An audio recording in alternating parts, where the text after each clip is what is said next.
We'll begin the lecture.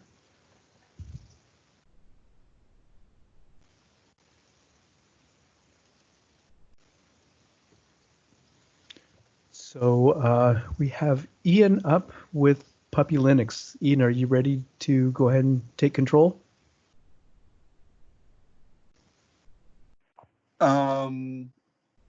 I think so. I am not certain.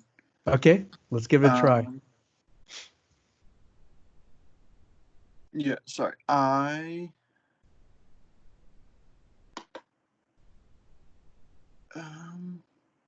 So the little square with the arrow pointing up will allow you to share, and then you choose what you want to share. It should be, where is it? Yes, here we go.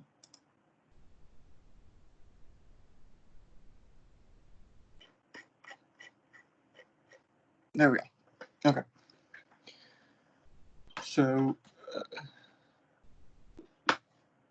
I'm good to start. I received the file, but I don't see you sharing. Do you want me to present the screen for you and tell me when to go advance, or so you could start the PowerPoint and then I see it. Yeah, you see it. I see it on my phone. Sorry, I've got to present on my desktop, but use my phone to speak. Okay. So I don't know how things are gonna be weird, but I see it presenting on my phone. Yeah, okay. And I see it on my computer. Okay. That's good. So I'm Ian, and I'm going to be presenting Puppy Linux. So just for reference, and can probably backtrack to this later, this picture here is the most recent release, which is 8.2. So Puppy Linux was developed by Barry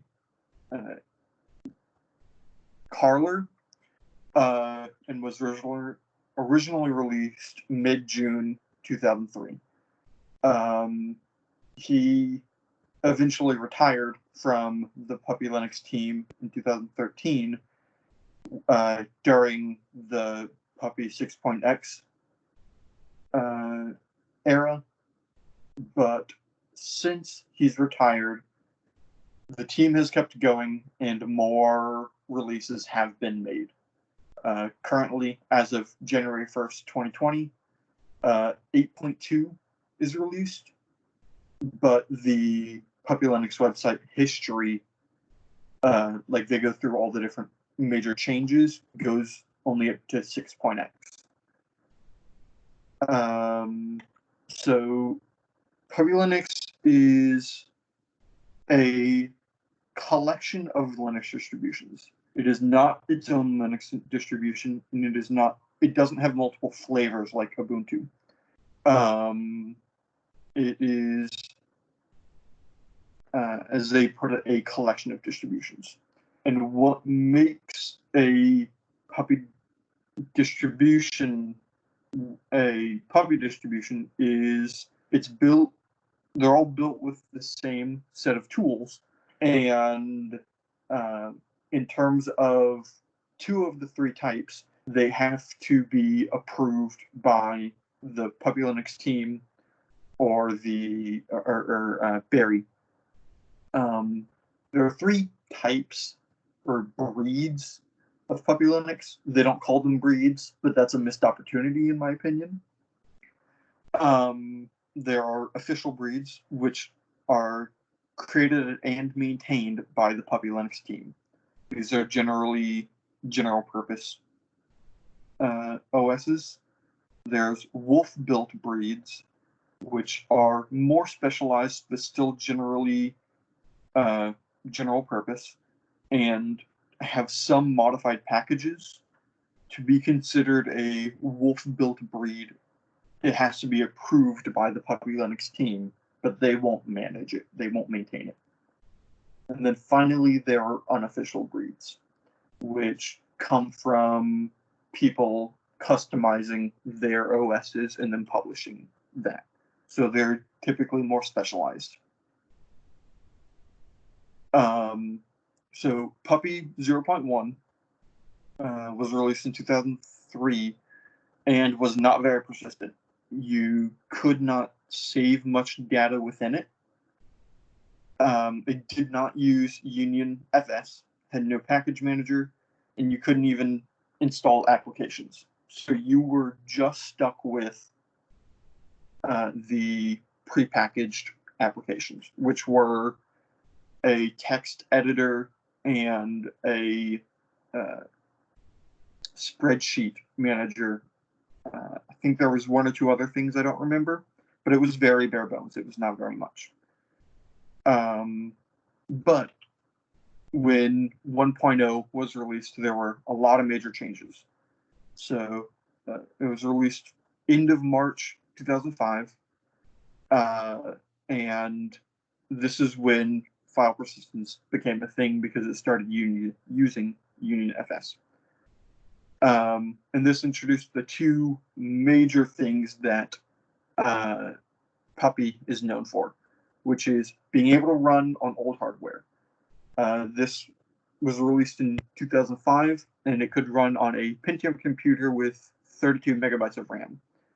So an OS in 2005 could run on hardware released in 1993, which I found kind of impressive, as well as the customizability. So Puppy,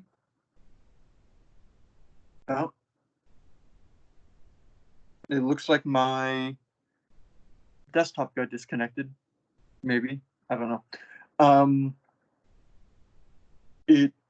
Puppy, when you download it, you can then modify packages within it, add packages to it, remove packages from it, and then save that new modified OS to a CD or a flash drive or the hard drive, and then use that instead. So that's where the customizability comes from. So the general advantages is, one, its size. It is a very small operating system, generally less than 300 megabytes, and 8.2, which is the most recent version, is 350 megabytes from what I saw. And because of its size, it can boot from almost any hardware, flash drive, CDs, an SD card, and it can chain boot from a floppy disk even. And it was developed to run on old hardware.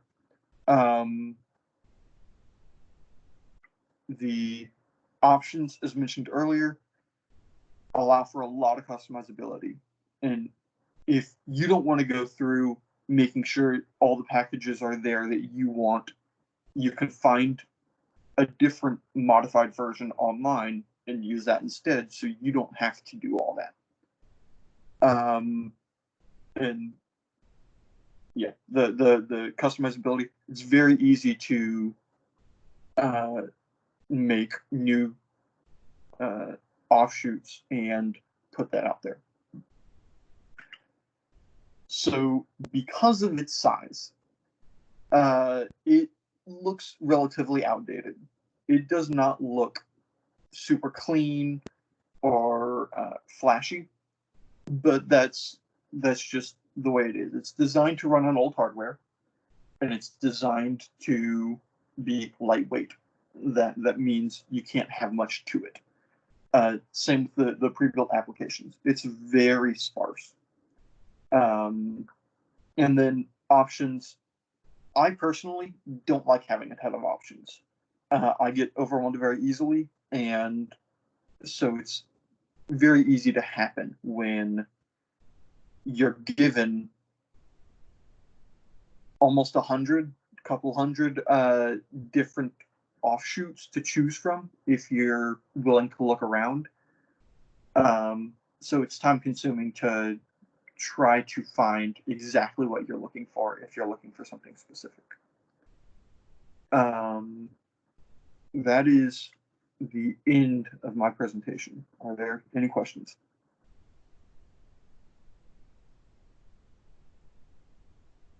So Ian, have you used Puppy Linux yourself at all, or just heard about it? I downloaded it and tried to use it in the virtual machine and could not get it to run. Okay. The version I downloaded, it said it worked off a specific thing of Ubuntu, and I could not get it to work. I don't know why. Yeah, maybe it was a 3264-bit issue. Maybe I'm not sure. I think that might have been the issue, but I'm not certain. Yeah. So cases where I hear a lot of people using this is for taking old hardware and making print servers out of them, or file servers or things like that. And so repurposing old computers or making them usable. Yeah. The old hardware capability was the major thing that I saw. That and its size. So Ian, did you have a short devotional that you could give, or like even verse of the day kind of thing? I completely forgot about a devotional. But I don't have a verse to reference, but I'm just going to say you can find God just about anywhere you look. I have seen or have God brought to mind from very bizarre places. One of the ones that stick out to me is a poem by H.P. Lovecraft, who was not a Christian and was in fact very heavily an anti-Semite. But I could still find God's inspiration even within his work. So just go out there, and if you're willing to do the work and look for him, you can find him just about anywhere. All right. Well, good message, Ian. Thank you. Any other questions for Ian? Yeah, I had one. So like I've heard of Puppy Linux and looked it up and looked into it. There's a lot of stuff you can do, right? Like, yeah, it is. It has a lot of customizability from the different packages that you can add and remove.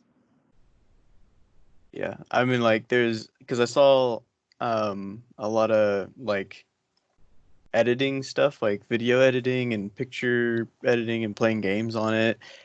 I don't know. Did you look into that or see any of that? I did not see any of that. Okay. That doesn't super surprise me, but I'd be interested to see how that would work when it's running on older hardware. Yeah, that's what I was wondering. Yeah. All right, thank you. Anything else? All right. Well, great job. Thank you, Ian. Thank you.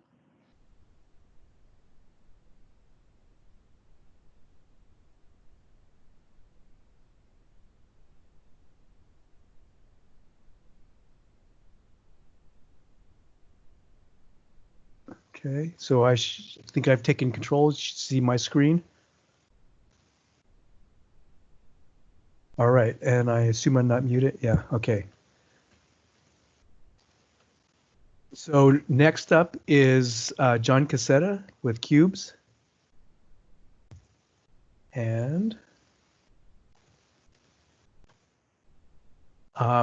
Timothy with Android. So, and I think those are the last two presentations. Let me know if I missed you, but I believe those are the last two. So pretty straightforward administrative items, things that you've seen before. Monday, quiz on chapter 8. Friday, the quiz on chapter 9. And then Monday, the 27th, is the mass storage programming problem. And then May 4th is the optional extra credit problem from chapter 12. One thing, I did get one question about the mass storage programming problem. You're actually not supposed to actually control a disk. It's just simulating the algorithm. So you would take the list of requests for disk accesses and use those various algorithms for scheduling the cylinders. And you would just report when you reach the destinations. And in the case of scan and C-scan, you would also list, when you get to the end of the drive and start coming back and those kinds of things, you'd list 0 or whatever, was it 5,000, whatever the max cylinder, you report those locations. And you put those in your output statements, and then it asks you to sort of evaluate the algorithm by keeping track of the number of cylinders you travel, how much distance you travel using those different algorithms. So that's the mass storage problem. And then what I've done is I put all of the rest of the quizzes after chapter 9, that's 10 through 14, to be Friday, May 5th. Is that right? That doesn't sound, that's not Friday, is it? Let me look. I believe that's a Tuesday. Yeah, Tuesday, May 5th, which is the day before our final. So that should be Tuesday, May 5th. So let me correct that. That's Tuesday's May 5th is the correct date. And so that's the day before the final. All the quizzes will be due. And so my little surprise is not a surprise to those of you who are my software engineering class. But for the final this semester, I have decided to make the final semi-optional. And what I mean by semi-optional is you can take the final to use as an aid to bring your score up or your grade up. But if you're happy with the grade that you have, you don't have to take the final and it won't be counted against you. Now, there is a caveat that one of two conditions have to exist in order to take that option. One is you cannot have any assignments or quizzes with scores of 0. And if you want to take the option of skipping the final, you can go back and do the assignment or take the quiz for partial credit and therefore be eligible. The other option is if you're a senior on the exempt list for taking the final, that also will qualify you to be exempt or to not take the final. So those are the options available to you for the final for this class. So do we have any questions about that or any of the assignments coming up?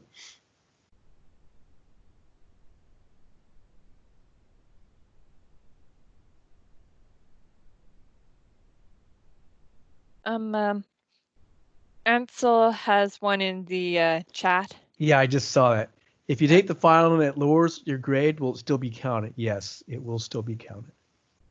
So you have to make that choice ahead of time. I'm hoping that you will do. So in terms of studying for the final, if you were to study for the final, there is 2 study guides, the study guide for midterm 1 and the study guide for midterm 2. And that would be a very good indication of the kinds of material that will possibly be on the final. So that would be a good way to study for the final. And then Jacob, I believe, has a question. It says, do seniors have to take it?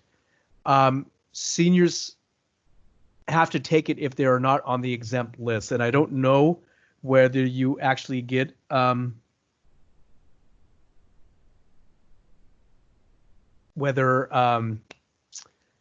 you get a notification that you're on the exempt list that not. But if you're a senior and would like to skip the final, you could check with me if you don't know if you're on the exempt list or not. But basically, you have to have a certain GPA, and I believe a certain GPA in your major, but I'm not sure the details. All I know is I get a list from the registrar's office or indirectly from the registrar's office, actually through our administrators, but I get a list of seniors that are eligible to be exempt from the final. And again, that would be a situation where you didn't have to have the non-zero grades, and it wouldn't count against you, but of course you're losing the opportunity to lift your grade. Okay, so if you're interested, so Ansel asked, can I check if I see them on the list? Yes, either chat with me. Well, actually, I would probably prefer if you email me a request and I will look it up, because I want to make sure that I don't accidentally pop it up on the screen and share it with everyone, because it's sensitive information that I'm not allowed to disclose.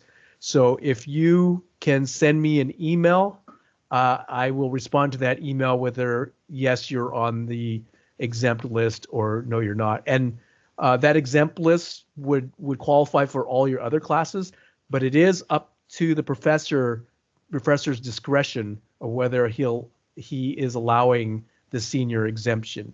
And so please don't automatically not take the final until you check with your professor whether you're on the exempt list and whether he is allowing seniors with the exemption to not take the final. All right, any other questions?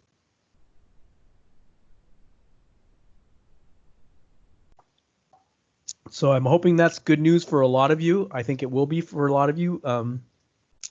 But yeah, make that decision. You know, some of you could possibly lift your grade up with the final, I think, if you put in the effort and work with the study guides and things like that, but that is your decision. And my hope is that this will take a lot of stress off you at the end of the semester with all your other classes and my classes. And I know that this has been kind of trying with the move to online. So I was hoping to give you a little bit of reprieve from all the stress and issues. So.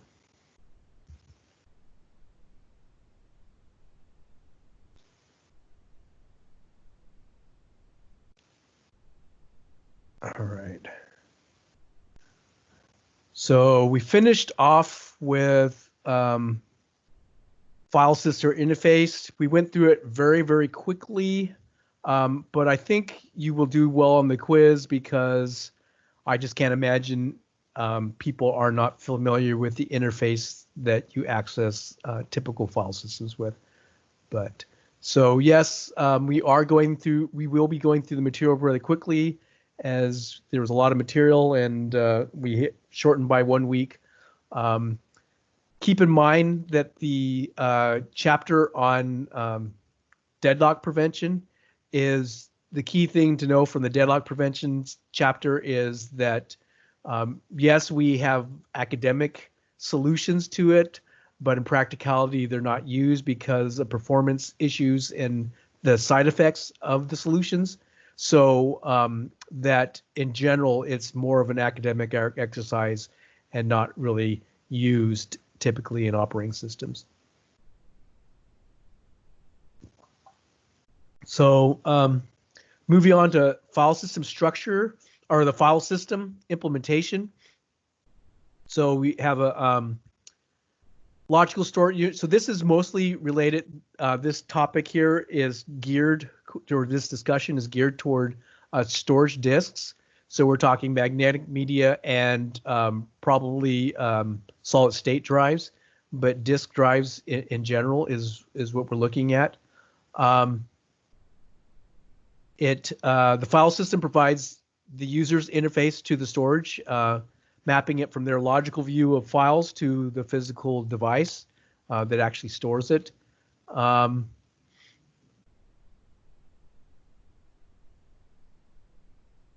You generally do I/O in terms of blocks and sectors, usually 512 blocks. We talked about that in the last lecture. And then the file control block stores the information about the file, the metadata is the term I used to describe it last time. So that's the file control block.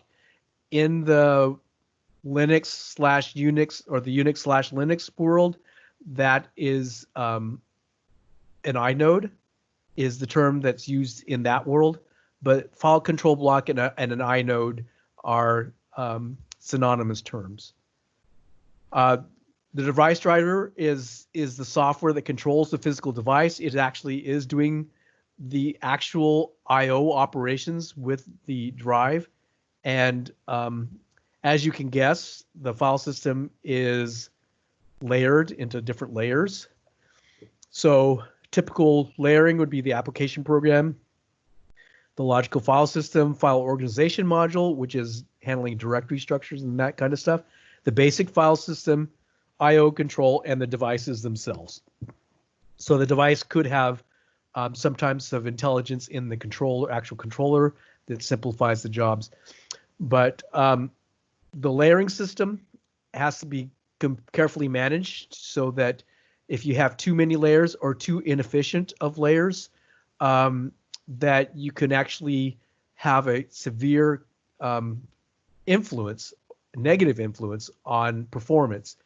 But the advantage of layering is, of course, that you can substitute in different parts of or different layers in this organization and customize it independent of the other layers, so that you can tune the file system to the operating system's goals, or even in highly customizable operating systems, tailor it to your application that you're doing.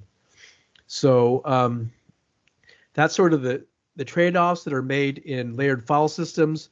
I don't know how many of you taken the network class, but this is very similar to the OSI network model, which has various layers of network communications.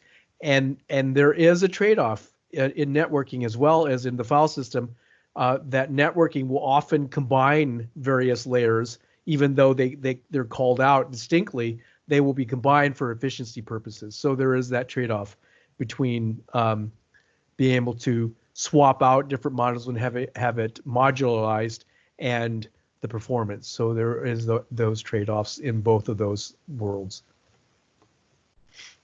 So here's sort of a description of the file system layers. We have the device manager, the basic file system, and file organization module. And that this just describes what the layer would typically be like for instance, disk drives would be instructions like read drive 1, cylinder 72, track 2, sector 10, etc. The file system, basic file systems would be talking about blocks and buffers and things like that. And then the file organization module understands more of the logical components of how the user accesses the file. Please jump in if I'm going too fast or you miss something, but I do know I am purposely kind of going through it pretty quickly. So the logical file system manages metadata for the information, translates file names into typically a file number or file handle. Another term you'll hear is a file descriptor. Those are all synonymous terms, and the location is maintained in a file control block. And as I said, an inode in Unix, in the Unix file systems, and also we'll see the virtual file system that Unix uses. Inodes is also the term that's used to represent a file or the information or the metadata for a specific file.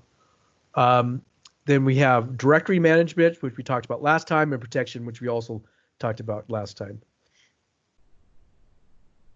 So I said that layering is useful, reduce complexity, and make it reusable and customizable, but sometimes it adds redundancies and other overhead, which can decrease performance, which we talked about. But again, remember that two common terms for representation of a file or access to a file is a file control block or an inode in the Unix/Linux file systems. You'll want to know those terms because they will be commonly used. File system implementation, we have system calls at the API level, but how do we implement various things? We talked about the boot control block quite a bit since the introductory chapter. and it's basically the block that is using to boot up the operating system. The volume control block, super block, master block file table contains details about the volume or the disk in general. It talks about basically the size and attributes of the disk. So the total number of blocks, number of free blocks. So that's how much space you have available free on the disk. What your block sizes that you're using. Are you using 512, the typical, or for some reason are you going up to larger 1024 or using smaller block sizes? So that's all contained in the volume control block. And then typically some type of structure like a block of pointers or an array indicating where the free blocks are in the disk. And then the directory structure, which organizes the files, names and inodes, master file table. Again, we discussed that briefly in last chapters in terms of the interface. So this is just the implementation of that directory naming scheme that is used to access your files or, to identify and access the files.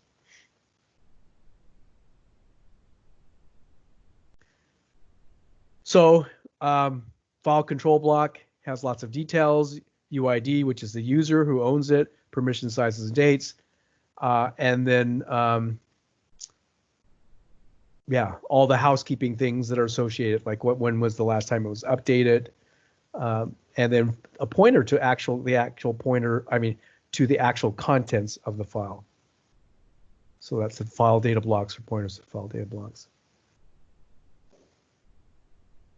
So for performance reasons, you will use various in-memory file structures to allow performance to the disk to be faster. If you stored them on hard disk, you would then need another memory access, or not memory. You didn't have another hard disk access to access that point of memory, and therefore each time you add these layers of data structures you need to run in for the disk, the slower the performance would be because you're adding extra access for every application level access. So typically you will store them in memory file system structures, or at least cache them in memory in order to improve performance. We can see here the mapping for the user space kernel to kernel memory, which has the directory structure, and then the mapping to the secondary storage. Another example is reading of index, and then you look into the per process file table, so the table for the process, which goes to a system-wide table, which then points to the information on the disk. And notice that A and B are both in the kernel memory in order to improve performance. One thing that I did mention to you that is good to keep in mind is that if you're using Unix or a lot of distributions of Linux, that in the proc file directory structure, you have these virtual files, which is essentially this information, the per process open file tables. You can actually see the files that are currently open by that process in the /proc system, that you do have access to that in the virtual file system that Unix maintains in the model of we treat everything to be a file. So it really is treated like a file, but it isn't strictly a file. It's a virtual file.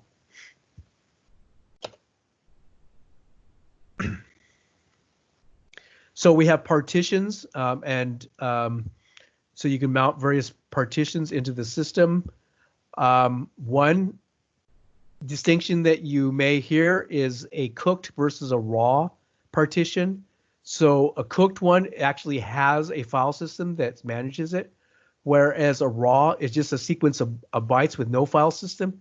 And there, in that case, an application would actually manage that particular set of data. So things that would commonly be of the raw variety would be swap files. So when you're doing virtual memory, the swapping in and out of memory, that data will be handled by a raw process so that there is less overhead in managing the virtual memory.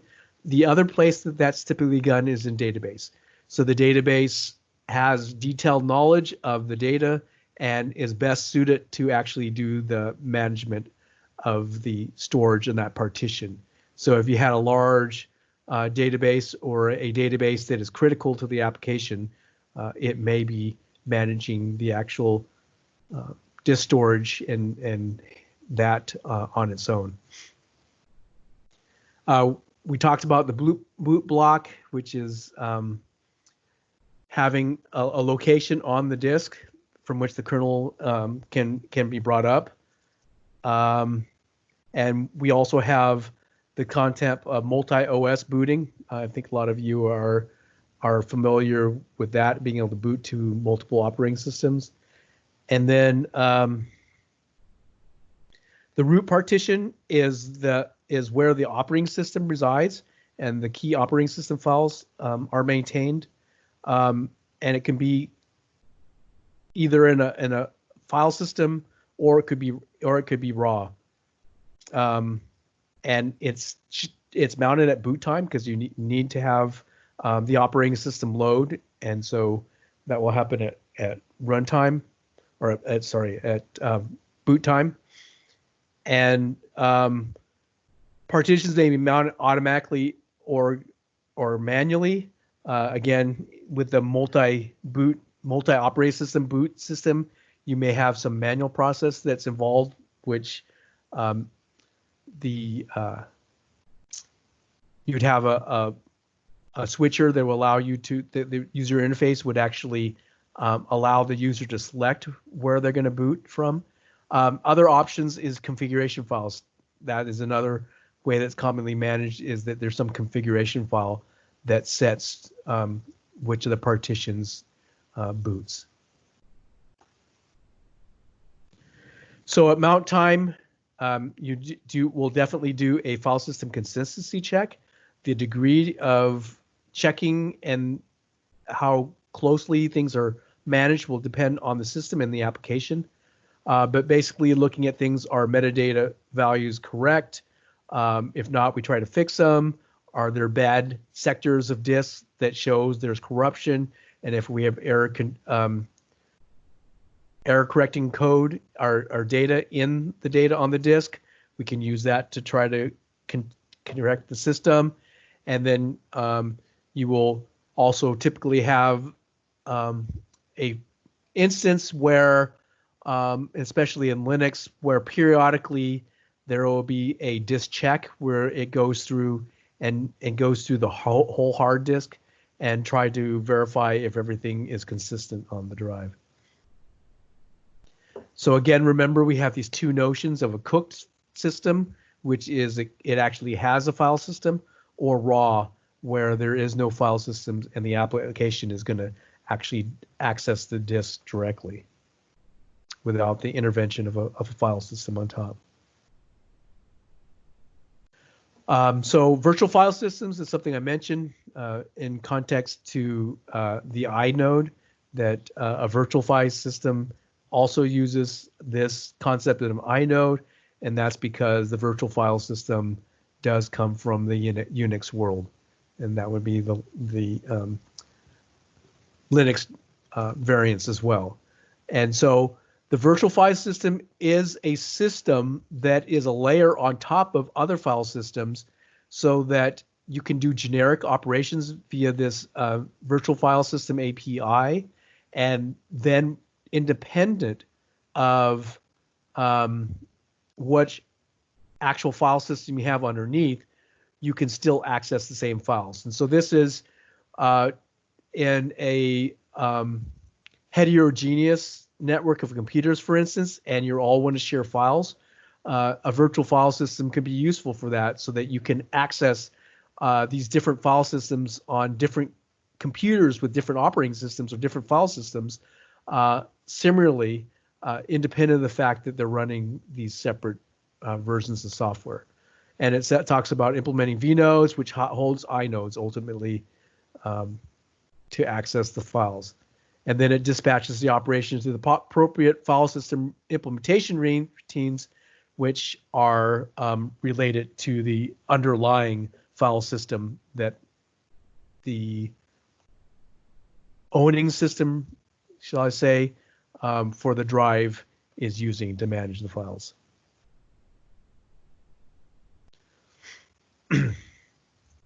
Directory implementation is primarily just a data structure exercise. Well, so is a lot of the operating system stuff, but it's fairly straightforward, so I won't go into too much details other than typical ones are linear list of file names with pointers to data blocks, or you can think of various types of trees to avoid the linear search time involved with a linear list. And so example in your text was via B tree, a B plus tree, and then hash tables would be the other one.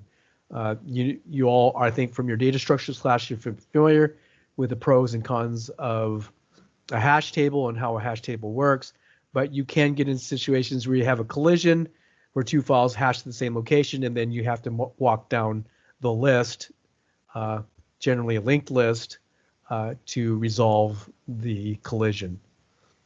And it's also much easier to implement, or only really feasible if the entries are fixed size, or we used what's called a chained overflow method, but we won't go into details about that. I'm hoping that you've seen this in your data structures class, or if you ever need to come across and use something like that, that you can figure it out on your own. So we have various types of allocation methods. This should sound very familiar to you. Basically, you're running into the same types of allocation issues of a fixed amount of space that you have with memory. So we really did discuss the same topic when it comes to memory. Terminology might be a little bit differently, but a lot of those same issues exist for storing things on a disk as you are in memory. And that makes a whole lot of sense because a disk drive is a non-volatile form of storage, unlike typical volatile memory, although you do have the non-volatile memory as well. And it's mostly a factor of cost. It's less expensive media, as well as being persistent in its storage, are characteristics of a drive versus main memory, versus main memory. So first allocation is continuous allocation, where each file occupies a contiguous set of blocks. It has the best performance in most cases. It's very simple. All you have to do is know the starting block location and the offset, right? And ultimately, to access the file, you do need to know the length of the file so that you know that when you've gone to the end of the storage that's been allocated to that file, you certainly don't want to access beyond that and go and start overwriting someone else's files. And then the big problem with contiguous is finding space for a file. Again, you start having this situation where you start having holes and things like that, or holes that aren't big enough for a file. There's enough free space on the hard disk, but there aren't enough space that's contiguous. It's broken up across multiple areas of the disk, just like we had in memory.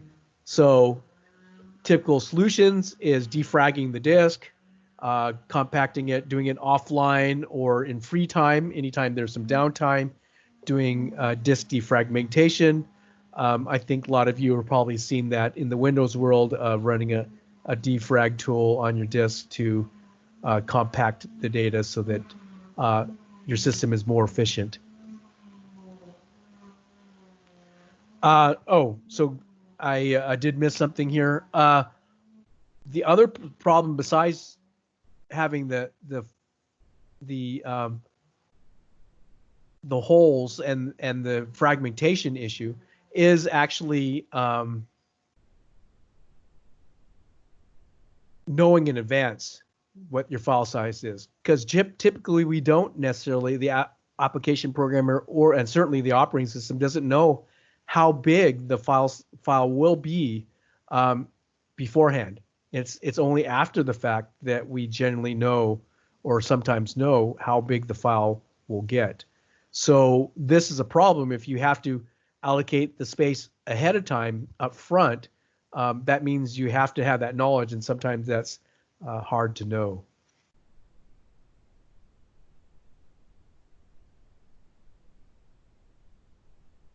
One of the key things to remember from this is, again, it has the best performance, and it's very simple and ensures only a single access, because we are going directly from the base and the offset, and you can go right to the drive location.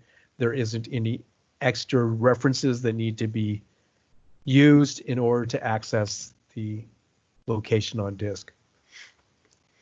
But to try to solve the problem of file size extending beyond what we have allocated, we have extent-based file systems. Well, where the file system allocates disk blocks and extents, so you're given a particular size block of data on the disk, and then it has a mechanism for handling by giving extra extents to the file when it exceeds that allocated space. So again, an extent itself is a continuous block of data, but the extents themselves can be spread out, can be possibly spread out.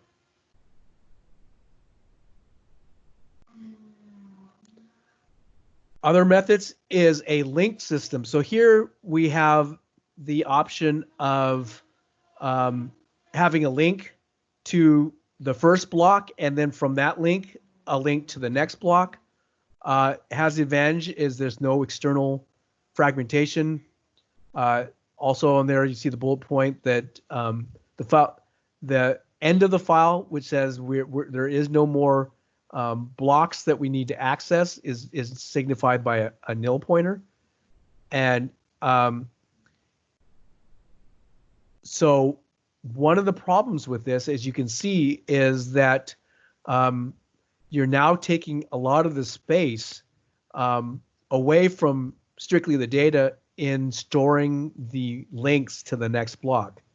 So associated with every piece of data or every block of data, we have a pointer. So that is that space that's lost on the hard disk to the management. The other situation is that reliability can be a problem. If the link gets corrupted, then you lose your file. Basically, you've lost where you're supposed to go to next, and possibly that is space that can't be recovered.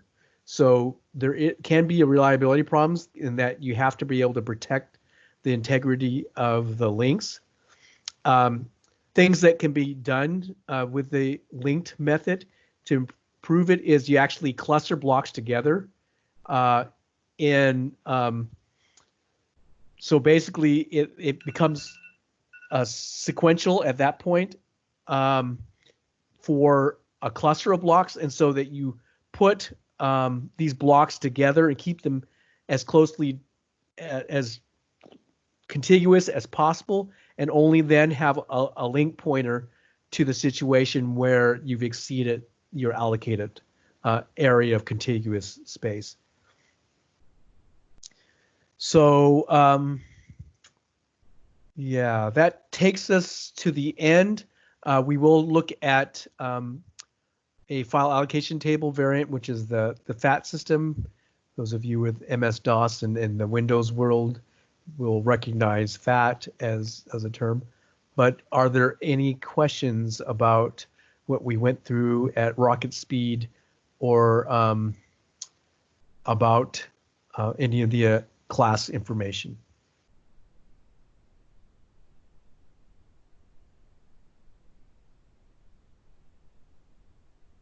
All right. Well, with that, I'm going to go ahead and stop the recording. If you'd like to stay and chat, please feel free to